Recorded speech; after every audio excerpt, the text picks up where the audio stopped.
Thanks for tuning in to this webinar, which outlines our latest efforts in the development of a clean technology and environmental services sector growth strategy for Newfoundland and Labrador. My name is Kieran Hanley. I'm the Executive Director of the Newfoundland and Labrador Environmental Industry Association, or NEIA, and this is the second in a series of webinars which outlines our efforts in the growth of our sector. And this is meant as a check-in after the completion of Phase 2 of our work. So in this presentation, we're going to give a brief recap of the work we've done to date in order to put this presentation into the correct context. We're going to look at the themes that we identified in this phase of work as being priorities for the sector and its growth. We're going to look at the methodology used then in evaluating those themes that we identified to prioritize them appropriately. Then we're going to look at the results of that scoring exercise, and then we're going to look at our next steps as we move into Phase 3. So here's a really quick recap of what we've done so far. If you have an interest to explore any of this stuff further, you can refer to the last webinar. This is a reminder of the process that we're taking to get from A to B. We're now about halfway through, but I'm going to focus just a little bit on what we did on the front end with the situational analysis, as that's really important as we move forward. A big component of that situational analysis was our literature review to find out why it was important. Check out the last webinar. We also mapped out the innovation and support ecosystem for clean tech and environmental services firms in Newfoundland and Labrador, a work that we did on the front end that is going to pay off later. And we also looked across the country to see what the best practices were in terms of developing growth strategies and supporting policies for the clean technology and environmental services sector, so that we could refer back to this and ensure that what we're doing aligns with what the best in Canada are doing. With Phase 1 complete, we then went back to the literature review to do a deep dive to identify some commonalities in terms of ideas, concepts, challenges, opportunities. We knew that if we could identify a short list of themes that were cross-sectoral in nature, we could then really start to prioritize where we could spend our time and energy as a group to drive growth. And these are the themes we came up with: environmental characterization and monitoring, electrification, renewable energy, waste management, transportation, and operational efficiency. These were items that came up over and over again throughout the literature in a number of different circumstances and contexts. And in the next few slides, we're going to describe, I guess, what these themes are and what they mean, so that you can get a better understanding of what we're looking at. So environmental characterization and monitoring, this is a rough definition, and all the definitions here are pretty rough, by the way, but just to give us some guidance in terms of what we're actually talking about. Here we're talking about understanding the environment, our impact upon it, and its impact on us through the use of technology, whether that be lasers, radar, satellite, LiDAR, high-def cameras, human senses, sonar, and so on. And some examples of this could be acquiring high-definition video subsea, understanding the composition of our forests to enable more efficient harvesting, mapping and ascertaining the environmental importance of wetlands via satellite, measuring ocean wave size, frequency, and trajectory through radar, predicting the development pathway and characteristics of icebergs. The next theme is this idea of electrification, which could be described as the transition of tech and processes from using fossil fuels to electricity. Some practical examples of that could be retrofitting building heating systems to use electricity versus oil heating sources, transitioning towards electric vehicles, buses, marine vessels, aircraft, and so on, installing the infrastructure required to support that transition, and the powering of industrial facilities, perhaps remote industrial facilities, through electricity versus perhaps gas or diesel turbines that might be used in those situations. The next theme is renewable energy. Probably doesn't really need a description, but the development and or adoption of clean energy technologies. Some practical examples, and I think some specific examples are important because it really does speak to what the opportunity would be here. The displacement of diesel electricity generation in remote off-grid communities, the displacement of fossil fuel-based electricity generation at remote industrial sites, so similar to the slide before on electrification, the provision of clean energy in situ for offshore activities, powering subsea vehicles, sensors, etc., the use of biomass to provide heating for households and businesses, generation at the micro level, so in this province through net metering programs, for example, and macro generation for export. So that's where we're talking about some large scale renewable energy projects. The next theme was waste management, and we would describe this roughly as recycling, repurposing, or extracting value from waste. In Newfoundland and Labrador, that can include, waste in the traditional sense, residential, commercial, industrial garbage, and also niche forms of waste as well, wastewater and oil spills. This really was prevalent across the board, one of the most prevalent across the board in terms of a challenge that industries are facing.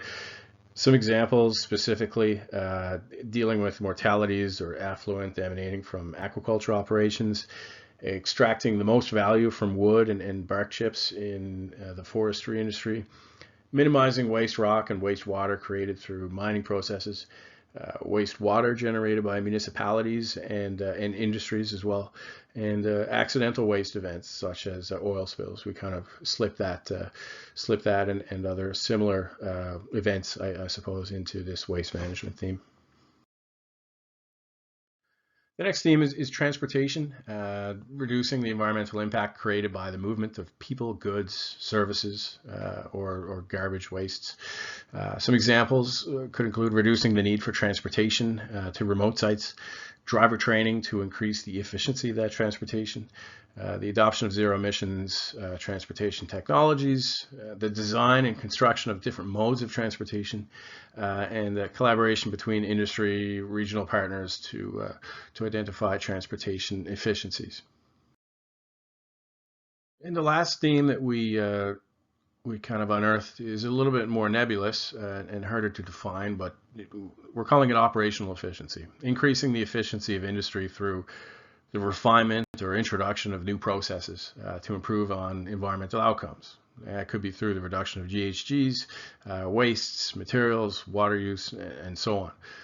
Examples of this could be the optimization of pumps, valves, compressors, and so on, saving energy, conservation and demand management in the electricity sector, reduction of materials that go into the manufacturing and production of products, reduction of GHGs in mining operations by optimizing the use of diesel generators, reducing the need for transportation of goods and services to remote sites. So you can see this does almost tie into that transportation piece as well.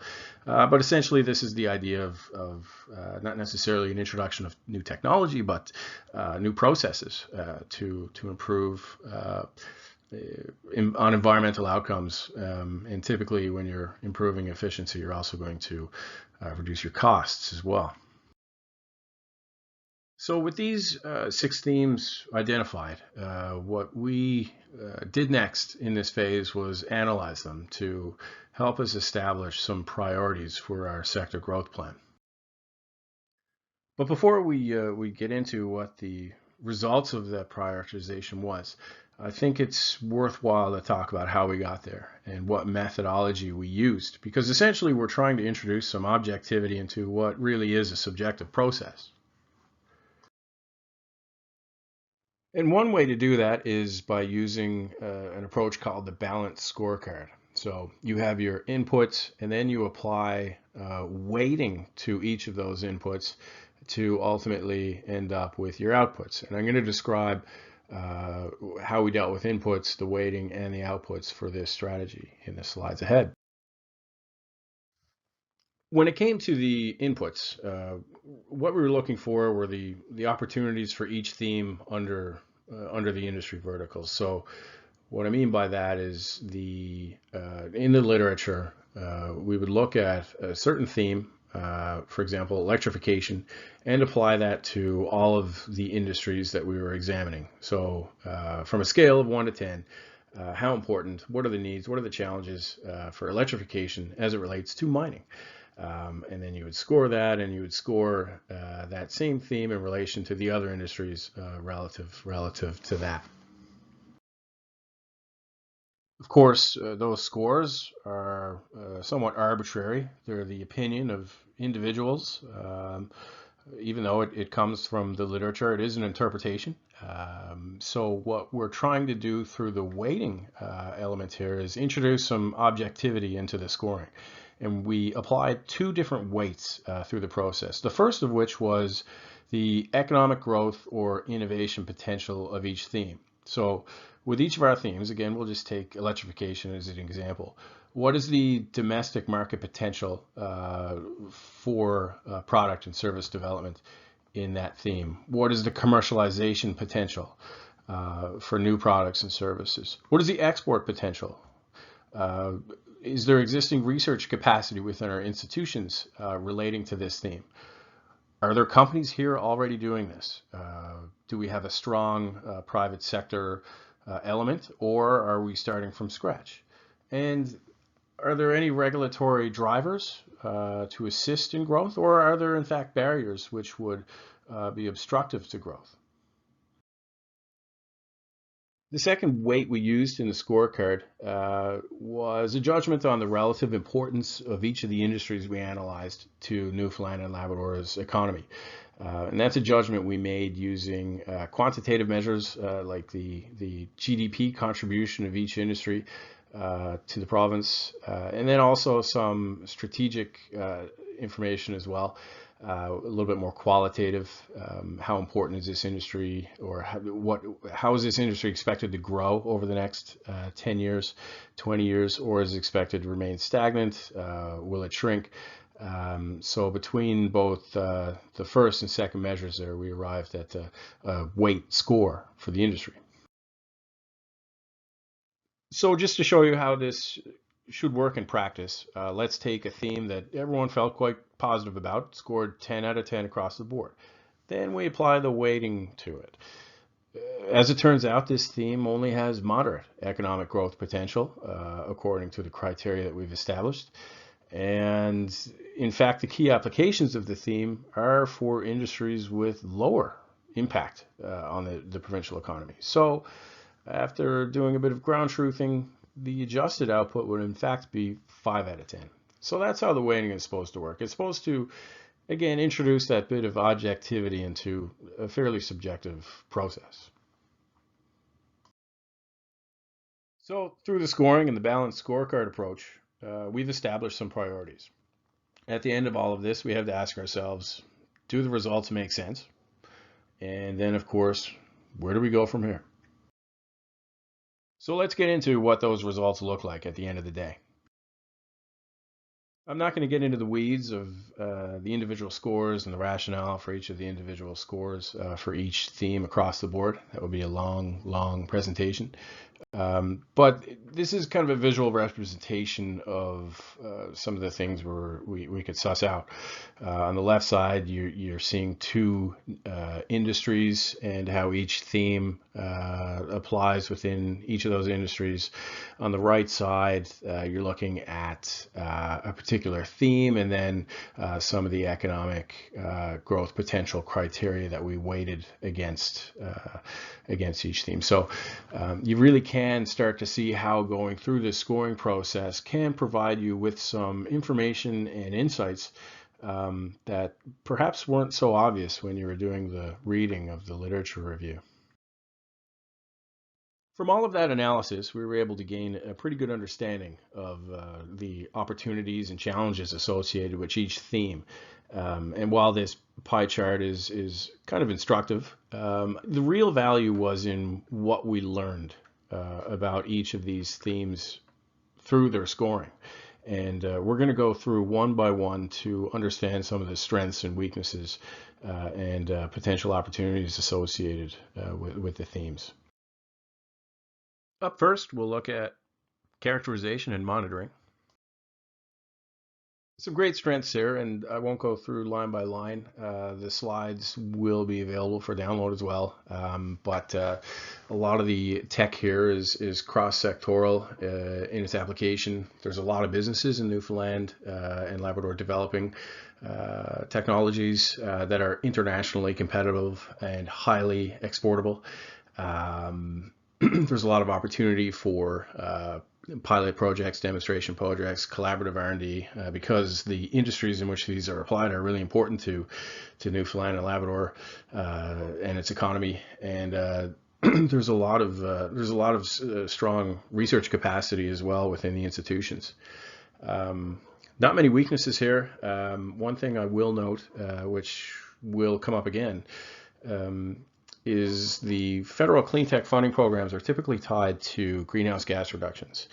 And while characterization and monitoring technologies can enable greenhouse gas reductions by helping us understand the environment better and our impacts on the environment, they in and of themselves aren't achieving the reductions. So although there's a lot of support for clean tech in Canada right now, these technologies don't necessarily apply.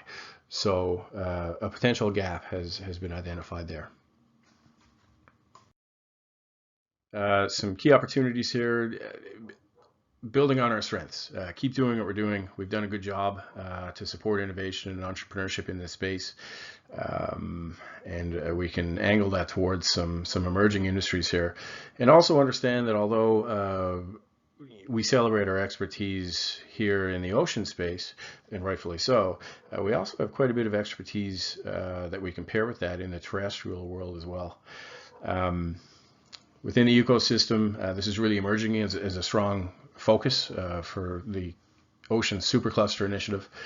One thing we have to be aware of is that there's a number of organizations that have an interest in supporting firms like this. So there is some communication and collaboration required within the ecosystem to ensure that we avoid any duplication. Up next is this idea of electrification.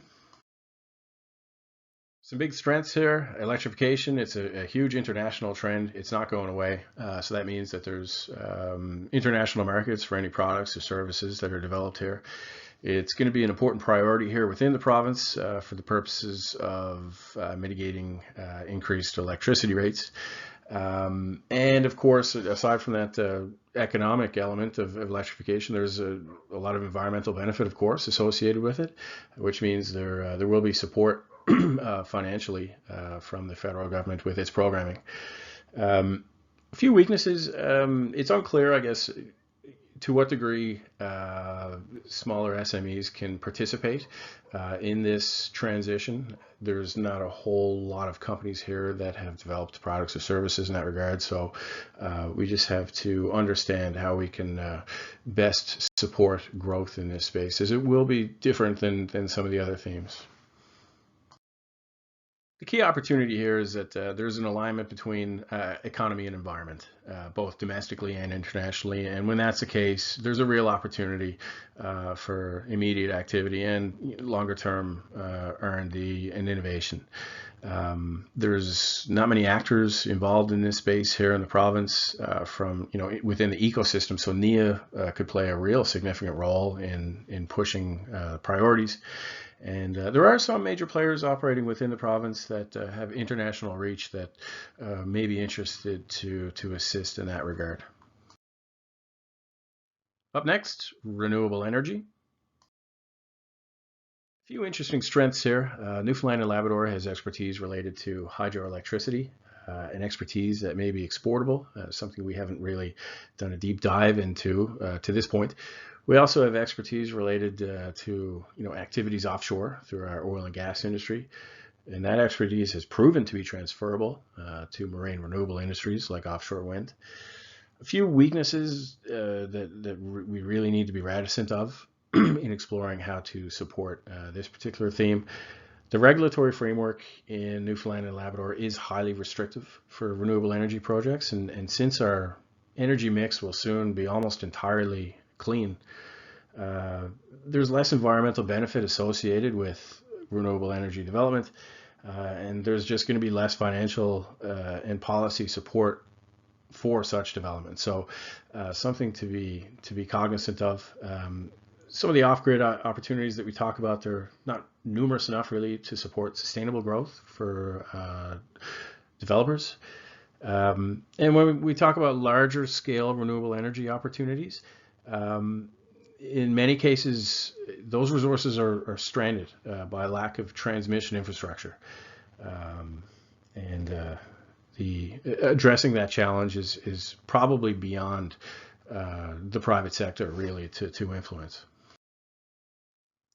Some key opportunities, addressing some of those off-grid challenges, but with the intention of leveraging the experiences towards other national and international projects, exploiting the expertise and skills we have related to hydro and offshore operations. One thing we haven't looked at with great detail is hydrogen. The production and use and export of it is something that really could be studied if Newfoundland and Labrador has all of these renewable energy resources, but they're stranded. Is there potential to turn it into hydrogen and export it? Not going to happen tomorrow, but it's something that I think is worth studying, and something that has been identified as a potential opportunity for renewable energy.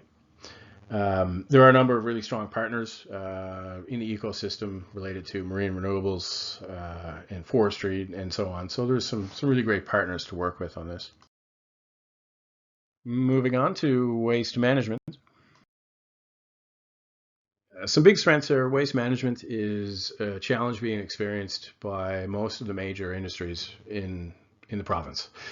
And those industries need solutions.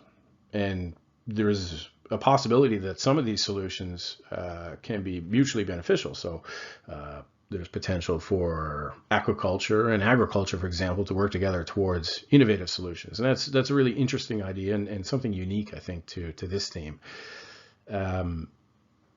They need solutions in the short term, so there's an opportunity to really get our hands dirty fast here. And there is a number of businesses within the province with interest in waste management, and there is some research capacity. So certainly not starting from scratch here on this one. We've got some interesting expertise to draw from. In terms of weaknesses, some of there are some firms interested for sure, but not many to this point with a strong commitment to innovation. So that's an area we need to work on. And just going back to that idea of the federal funding, waste management doesn't necessarily result in greenhouse gas reductions. And although this is a great need within Newfoundland and Labrador, the solutions that we need to develop and apply may not be able to access those funding mechanisms. So just, again, something to be aware of and a potential gap as we look to support this particular theme. Some key opportunities. addressing the immediate needs of some of the industries here, and also understanding that we haven't figured out provincially yet how we're going to deal with organic waste at the residential or commercial level. So there's some opportunity to get involved there as well. Important to understand that the province is currently reviewing its waste management strategy, which may have implications on all this, so it's something to be aware of. Wastewater is an interesting one where there's a desperate need for action. There's funding available to facilitate, and there are companies here that provide products and services, but there hasn't been a whole lot of action. So we need to work to try and connect those dots a little bit better, and we need to do that soon. Up next is transportation. Like waste management, transportation, this is a challenge across the board for all of industry and really all commercial activity in the province, and that's due to geography.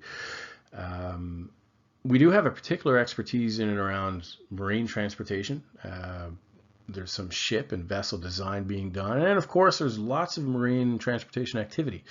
We're on an island, but also, we have DFO, the Coast Guard here, some significant ocean-based industries, and some marine ports to facilitate all of that activity. The weakness here, I guess, is that a lot of the opportunity is in adopting tech that already exists, or finding efficiencies that have already been accomplished elsewhere. Many of the key operators of major transportation assets are not based out of Newfoundland and Labrador, so decisions around adopting clean tech or investing in clean tech development, those decisions aren't made here. And there's only a very small number of firms developing technologies or providing solutions in this space.